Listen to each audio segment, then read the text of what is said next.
4 रोज अली बिन सफियान दारुल हुकूमत से बाहर मारा मारा फिरता रहा। उसका दायरा कार सूडानी फौजी क़यादत के इर्द गिर्द का इलाका था। 5वीं रात वो बाहर खुले आसमान तले बैठा अपने 2 जासूसों से रिपोर्ट ले रहा था। उसके तमाम आदमियों को मालूम होता था कि किस वक्त वो कहाँ होता है। उसके गिरोह का एक आदमी को साथ लिए हुए उसके पास आया और कहा, ये अपना नाम फखरुल मिस्री बताता है। झाड़ियों में डगमगाता, गिरता और उठता था।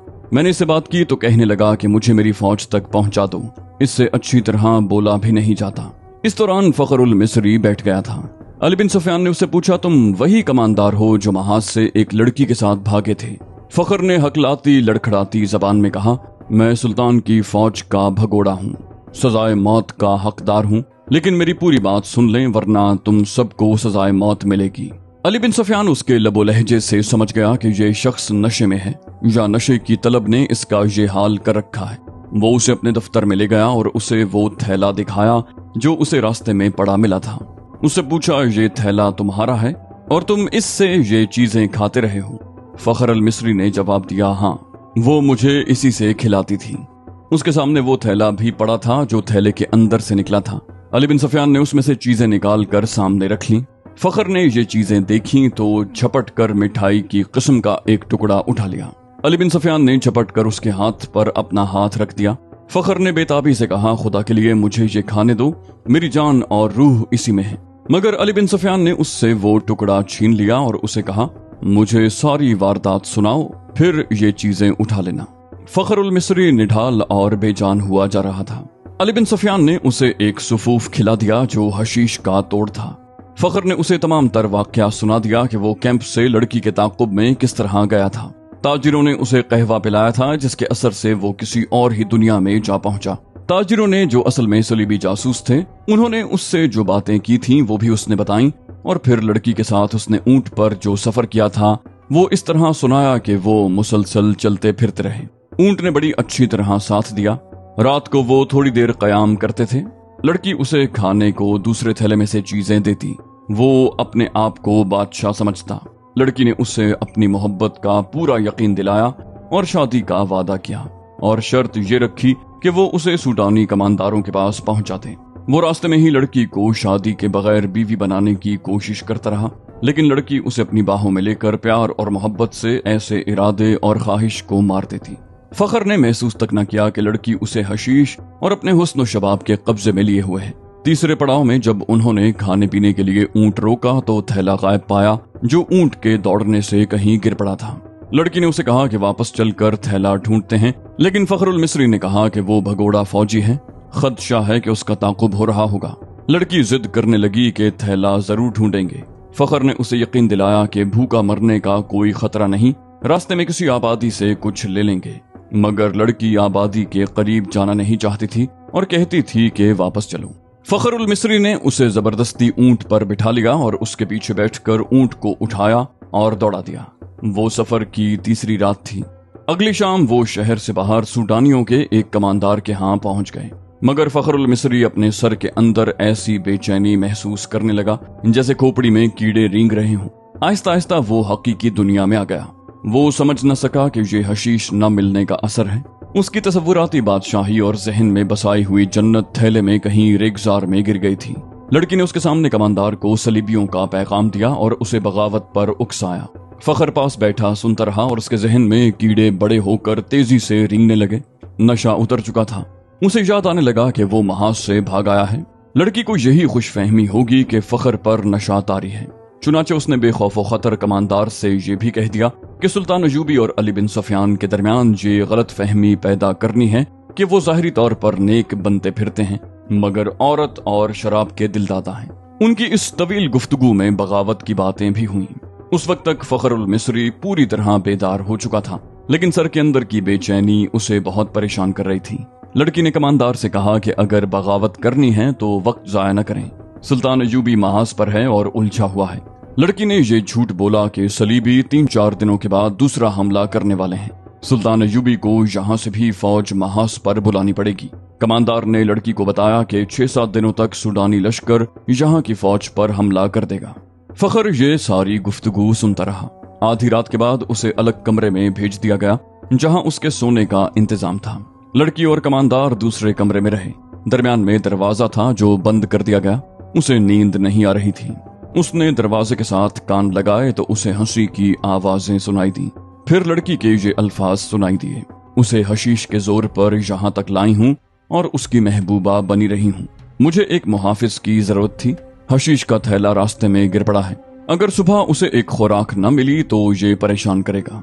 उसके बाद फखर ने दूसरे कमरे से जो आवाजें सुनी वो उसे साफ बता रही थी कि शराब पी जा रही है और बदकारी हो रही है। बहुत देर के बाद उसे कमांदार की आवाज सुनाई दी, ये आदमी अब हमारे लिए बेकार है, इसे कैद में डाल देते हैं या खत्म करवा देते हैं। लड़की ने भी उसकी तायद की। फखरुल मिस्री पूरी तरह बेदार हो गया और वहां से निकल भागने की सोचने लगा। रात का पिछला पहर था। वो उस कमरे से निकला। उसका दिमाग साथ नहीं दे रहा था। कभी तो दिमाग साफ हो जाता मगर ज्यादा देर माउफ रहता। सुबह की रोशनी फैलने तक वो खतरे से दूर निकल गया था। उसे अब दोहरे ताकुब का खतरा था। दोनों तरफ से उसे मौत नजर आ रही थी।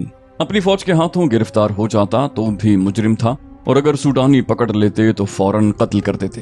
वो दिन भर फिरौनों के खंडरों में छुपा रहा। हशीश की तलब, खौफ और गुस्सा उसके जिस्म और दिमाग को बेकार कर रहा था। रात तक वो चलने से भी माजूर हुआ जा रहा था। फिर उसे ये भी एहसास न रहा कि दिन है या रात और वो कहाँ है। उसके दिमाग में ये इरादा भी आया कि उस ईसाई लड़की को जाकर कत्ल कर दे। ये सोच भी आई कि ऊंट या घोड़ा मिल जाए और वो महाज पर सुल्तान अय्यूबी के कदमों में जा गिरे। मगर जो भी सोच आती थी उस पर अंधेरा छा जाता जो उसकी आंखों के सामने आकर हर चीज तारीक कर देता। इसी हालत में उसे ये आदमी मिला। वो चूंकि जासूस था इसलिए तरबियत के मुताबिक उसने फखरुल मिस्री के साथ दोस्ती और हमदर्दी की बातें की और उसे अली बिन सुफियान के पास ले आया। तस्दीक हो गई कि सूडानी लश्कर हमला और बगावत करेगा और ये किसी भी लम्हे हो सकता है। अली बिन सुफियान सोच रहा था कि मकामी कमांडरों को फौरन चौकन्ना करे और सुल्तान अय्यूबी को इत्तला दे, मगर वक्त जाया होने का खतरा था। इतने में उसे पैगाम मिला कि सुल्तान सलाहुद्दीन अय्यूबी बुला रहे हैं। वो हैरान होकर चल पड़ा कि सुल्तान को तो वो महाज पर छोड़ आया था। वो सुल्तान अय्यूबी से मिला तो सुल्तान ने बताया, मुझे इत्तला मिल गई थी कि साहिल पर सलीबी जासूसों का एक गिरोह मौजूद है और उनमें से कुछ इधर भी आ गए होंगे। महाज पर मेरा कोई काम नहीं रह गया था। मैं कमान अपने रफीकों को देकर यहाँ आ गया। दिल इस कदर बेचैन था कि मैं यहाँ बहुत बड़ा खतरा महसूस कर रहा था। यहाँ की क्या खबर है? अली बिन सुफियान ने उसे सारी खबर सुना दी और कहा, अगर आप चाहें तो मैं जबान का हथियार इस्तेमाल करके बगावत को रोकने की कोशिश करूं या सुल्तान जंगी की मदद आने तक मुलतवी करवा दूं। मैं जासूसों को ही इस्तेमाल कर सकता हूं। हमारी फौज बहुत कम है, हमले को नहीं रोक सकेगी। सुल्तान अय्यूबी टहलने लगा। उसका सर झुका हुआ था। वो गहरी सोच में खो गया था और अली बिन सुफियान उसे देख रहा था। सुल्तान ने रुक कर कहा, हाँ अली, तुम अपनी जबान और अपने जासूस इस्तेमाल करो, लेकिन हमले को रोकने के लिए नहीं बल्कि हमले के हक में। सूडानियों को हमला करना चाहिए मगर रात के वक्त जब हमारी फौज खेमों में सोई हुई होगी। अली बिन सुफियान ने हैरत से सुल्तान को देखा। सुल्तान ने कहा, यहाँ के तमाम कमांदारों को बुलवा लो और तुम भी आ जाओ। सुल्तान अय्यूबी ने अली बिन सुफियान को ये हिदायत बड़ी सख्ती से दी थी। उसने कहा, सबको ये बता देना कि मेरे मुतालिक उनके सिवा किसी को मालूम ना हो सके कि मैं महाज से यहाँ आ गया हूँ। सूडानियों से मेरी यहाँ मौजूदगी को पोशीदा रखना बेहद जरूरी है। मैं बड़ी एहतियात से खुफिया तरीके से आया हूँ। 3 रातें बाद काहिरा तारीक रात की आगोश में गहरी नींद सोया हुआ था। एक रोज पहले काहिरा के लोगों ने देखा था कि उनकी फौज जो मिस्र से तैयार की गई थी शहर से बाहर जा रही है। उन्हें बताया गया था कि फौज जंगी मश्क के लिए शहर से बाहर गई है।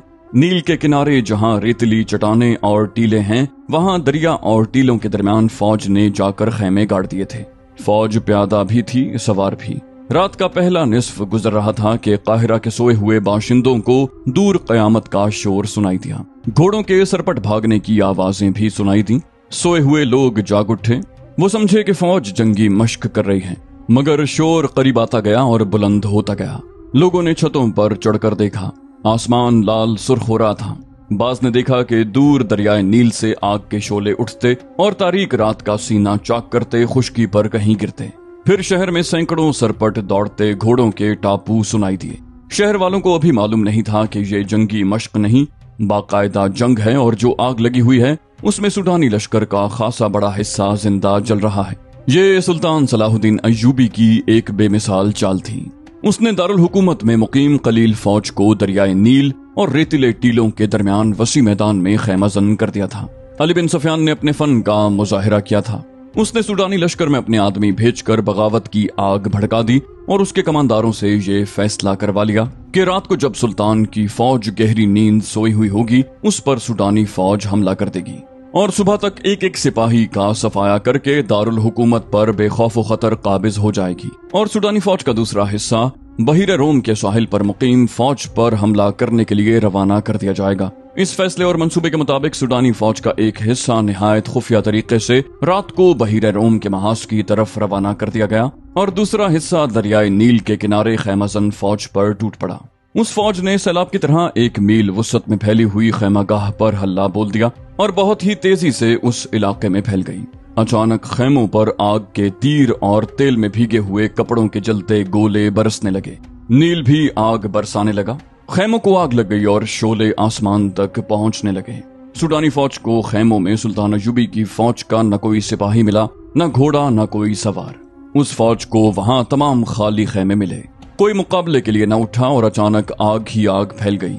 उन्हें मालूम न था कि सुल्तान अय्यूबी ने रात के पहले पहर खैमों से अपनी फौज को निकालकर रेतीले टीलों के पीछे छुपा दिया था और खैमों में खुश्क घास के ढेर लगवा दिए थे। खैमों पर और अंदर भी तेल छिड़क दिया था। उसने कश्तियों में छोटी मंजनीकें रखवाकर शाम के बाद जरूरत की जगह भिजवा दी थी। जूं ही सूडानी फौज खैमागाह में आई, सुल्तान की छुपी हुई फौज ने आग वाले तीर और नील से कश्तियों में रखी हुई मंजनीकों ने आग के गोले फेंकने शुरू कर दिए। खैमों को आग लगी तो घास और तेल ने वहां दोजख का मंजर बना दिया। सूडानियों के घोड़े अपने प्यादा सिपाहियों को रौंदने लगे। सिपाहियों के लिए आग से निकलना नामुमकिन हो गया। चीखों ने आसमान का जिगर चाक कर दिया। इस कदर आग ने रात को दिन बना दिया। सुल्तान अय्यूबी की मुट्ठी भर फौज ने आग में जलती सूडानियों की फौज को घेरे में ले लिया। जो आग से बचकर निकलता था वो तीरों का निशाना बन जाता। जो फौज बच गई वो भाग निकली। उधर सूडानियों की जो फौज महाज की तरफ सुल्तान की फौज पर हमला करने जा रही थी, उसका भी सलाहुद्दीन अय्यूबी ने इंतजाम कर रखा था। चंद एक दस्ते घात लगाए बैठे थे। इन दस्तों ने उस फौज के पिछले हिस्से पर हमला करके सारी फौज में भगदड़ मचा दी। ये दस्ते एक हमले में जो नुकसान कर सकते थे करके अंधेरे में गायब हो गए। सूडानी फौज संभल कर चली तो पिछले हिस्से पर एक और हमला हुआ। ये बर्क रफ्तार सवार थे जो हमला करके गायब हो गए। सुबह तक उस फौज के पिछले हिस्से पर 3 हमले हुए। सूडानी सिपाही इसी से बददिल हो गए। उन्हें मुकाबला करने का तो मौका ही नहीं मिलता था। दिन के वक्त कमांडारों ने बड़ी मुश्किल से फौज का हौसला बहाल किया, मगर रात को कूच के दौरान उनका फिर वही हशर हुआ। दूसरी रात तारीकी में उन पर तीर भी बरसे। उन्हें अंधेरे में घोड़े दौड़ने की आवाजें सुनाई देती थीं, जो उनकी फौज के अकब में कुछ तो खून करती दूर चली जाती थीं। 3-4 यूरोपीय मौर्रिखों ने, जिनमें लैन पॉल और विलियम खास तौर पर काबिल जिक्र हैं, लिखा है कि दुश्मन की कसीर नफरी पर रात के वक्त चंद एक सवारों से अकबी हिस्से पर शबखून मारना और गायब हो जाना सुल्तान अय्यूबी की ऐसी जंगी चाल थी जिसने आगे चलकर सलीबियों को बहुत नुकसान पहुंचाया। इस तरह सुल्तान अय्यूबी दुश्मन की पेशकदमी की रफ्तार को बहुत सुस्त कर देता और दुश्मन को मजबूर कर देता था कि वो उसकी पसंद के मैदान में लड़े, जहां सुल्तान अय्यूबी ने जंग का पांसा पलटने का इंतजाम कर रखा होता था। उन मौरखीन ने सुल्तान अय्यूबी के इन जांबाज सवारों की जुर्रत और बरकरफ्तारी की बहुत तारीफ की है। आज के जंगी मुबस्सिर, जिनकी नजर जंगों की तारीख पर है, राय देते हैं कि आज के कमांडो और गोरीला ऑपरेशन का मूजिद सलाहुद्दीन अय्यूबी है। वो इस तरीक़े जंग से दुश्मन के मंसूबे दरहम बरहम कर दिया करता था। सूडानियों पर उसने यही तरीका आजमाया और सिर्फ 2 रातों के बार बार के शबखून से उसने सूडानी सिपाहियों का लड़ने का जज्बा खत्म कर दिया। उनकी क़यादत में कोई दिमाग न था। ये क़यादत फौज को संभाल न सकी। उस फौज में अली बिन सफियान के भी आदमी सूडानी सिपाहियों के भेस में मौजूद थे। उन्होंने ये अफवाह फैला दी कि अरब से एक लश्कर आ रहा है जो उन्हें काट कर रख देगा। उन्होंने बददिली और फरार का रुझान पैदा करने में पूरी कामयाबी हासिल की। फौज गैर मुनज़्ज़म होकर बिखर गई। नील के किनारे उस फौज का जो हशर हुआ वो इबरतनाक था। ये अफवाह गलत साबित न हुई कि अरब से फौज आ रही है। नूरुद्दीन जंगी की फौज आ गई, जिसकी नफरी बहुत ज्यादा नहीं थी। बाज मौरखीन ने 2000 सवार और 2000 प्यादा लिखी है। बाज के आदाद-ओ-शुमार इससे कुछ ज्यादा हैं। ताहम ये सलाहुद्दीन अय्यूबी को सहारा मिल गया और उसने फौरन उस कुमक की क़यादत संभाल ली। इस कैफियत में जबकि सूडानियों का 50,000 लश्कर सुल्तान अय्यूबी के आग के फंदे में और उधर सहरा में शबखूनों की वजह से बदनज़मी का शिकार हो गया था, ये थोड़ी सी कुमक बहुत काफी थी। सुल्तान अयूबी उस कुमक से और अपनी फौज से सूडानियों का कत्लेआम कर सकता था, लेकिन उसने डिप्लोमेसी से काम लिया। सूडानी कमान के कमानदारों को पकड़ा और उन्हें जहन नशीन करवाया कि उनके लिए तबाही के सिवा कुछ नहीं रहा, लेकिन वो उन्हें तबाह नहीं करेगा। कमानदारों ने अपना हशर देख लिया था। वो अब सुल्तान के अताब और सजा से खाइफ थे, लेकिन सुल्तान ने उन्हें बख्श दिया और सजा देने के बजाय सूडानियों की बची कुची फौज को सिपाहियों से काश्तकारों में बदल दिया। उन्हें जमीनें दी और खेती बाड़ी में उन्हें सरकारी तौर पर मदद दी और फिर उन्हें ये इजाजत भी दे दी कि उनमें से जो लोग फौज में भर्ती होना चाहते हो सकते हैं। सूडानियों को यूं दानिशमंदी से ठिकाने लगाकर सलाहुद्दीन अय्यूबी ने नूरुद्दीन जंगी की भेजी हुई फौज और अपनी फौज को यकजा करके उसमें वफादार सूडानियों को भी शामिल करके एक फौज मुनज़्ज़म की और सलीबियों पर हमले के मंसूबे बनाने लगा। उसने अली बिन सफियान से कहा कि वो अपने जासूसों और शबखून मारने वाले जांबाजों के दस्ते फौरन तैयार करे। उधर सलीबियों ने भी जासूसी और तखरीबकारी का इंतजाम मुस्तहकम करना शुरू कर दिया।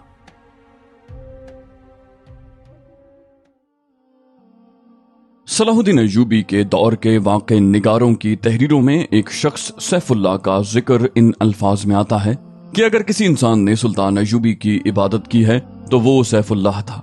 सुल्तान अय्यूबी के गहरे दोस्त और दस्ते रास्त बहाउद्दीन शद्दाद की उस डायरी में, जो आज भी अरबी जबान में महफूज है, सैफुल्लाह का जिक्र जरा तफसील से मिलता है। ये शख्स जिसका नाम किसी बाकायदा तारीख में नहीं मिलता, सलाहुद्दीन अय्यूबी की वफात के बाद 17 साल तक जिंदा रहा। वाक़े निगार लिखते हैं कि उसने उम्र के ये आखिरी 17 साल सुल्तान अय्यूबी की कब्र की मुजावरी में गुजारे। उसने वसीयत की थी कि वो मर जाए तो उसे सुल्तान के साथ दफन किया जाए, मगर सैफुल्लाह की कोई हैसियत नहीं थी। वो एक गुमनाम इंसान था जिसे आम कब्रिस्तान में दफन किया गया और वो वक्त जल्दी ही आ गया कि उस कब्रिस्तान पर इंसानों ने बस्ती आबाद कर ली और कब्रिस्तान का नामो निशान मिट गया। तारीखी लिहाज से सैफुल्लाह की अहमियत ये थी कि वो समंदर पार से सलाहुद्दीन अय्यूबी को कत्ल करने आया था। उस वक्त उसका नाम मैगनाना मारियूस था। उसने इस्लाम का सिर्फ नाम सुना था, उसे कुछ इल्म नहीं था कि इस्लाम कैसा मजहब है। सलीबियों के प्रोपेगेंडे के मुताबिक उसे यकीन था कि इस्लाम एक काबिल नफरत मजहब है और मुसलमान एक काबिल नफरत फिरका है जो औरतों का शैदाई और इंसानी गोश्त खाने का आदी है। लिहाजा मैगनाना मारियूस जब कभी मुसलमान का लफ्ज सुनता था तो वो नफरत से थूक दिया करता। वो बेमिसाल जुर्रत का मुजाहिरा करते हुए जब सलाहुद्दीन अय्यूबी तक पहुंचा तो मैगनाना मारियूस कत्ल हो गया और उसके मुर्दा वजूद से सैफुल्लाह ने जन्म लिया, जिन्हें कत्ल किया गया या जिन पर कातिलाना हमले हुए। लेकिन सुल्तान सलाहुद्दीन अय्यूबी तारीख की उन मादूदे चंद शख्सियतों में से है जिसे कत्ल करने की कोशिशें दुश्मनों ने भी की और अपनों ने भी, बल्कि अपनों ने उसे कत्ल करने की गैरों से ज्यादा साजिशें की।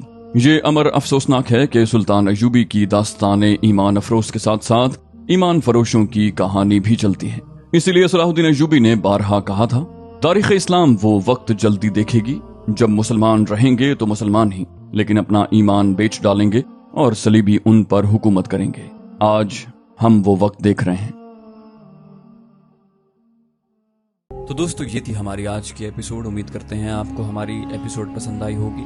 जाने से पहले इस वीडियो को लाइक, शेयर और कमेंट करना मत भूलिए और अगर आप हमारे चैनल पर नए हैं तो इसे सब्सक्राइब कीजिए और बेल आइकन पर क्लिक कीजिए ताकि आपको तमाम वीडियोस फौरन मिलती रहें। अगली वीडियो तक के लिए अपना ख्याल रखिए। अल्लाह हाफिज।